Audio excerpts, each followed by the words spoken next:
Maybe you have a Jeep vehicle. Once you get inside, right where your left foot would be, you're going to come straight up from there. You're going to see this little picture of a vehicle with the hood open. You'll pull on that and you'll hear a pop in the front of the vehicle. Walk up to the front of the vehicle. So I'm going to lift up, put my hand in here, and I'm going to slide to the left. There's a little latch in there, and we'll just lift up. It's hydraulic, it'll go straight up. And there's your engine bay.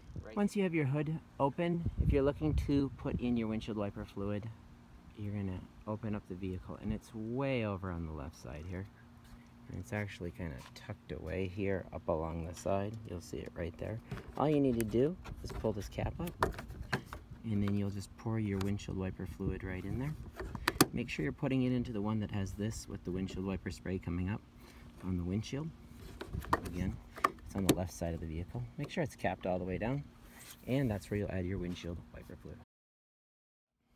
To close it, all you're going to do is just reach up, grab it, pull it down, and you can just let it slam really hard and it'll close in one shot. And then lift up, always make sure that it's fully secure. Hopefully this helps, and as always, thanks for watching. Please like and subscribe. Arrgh.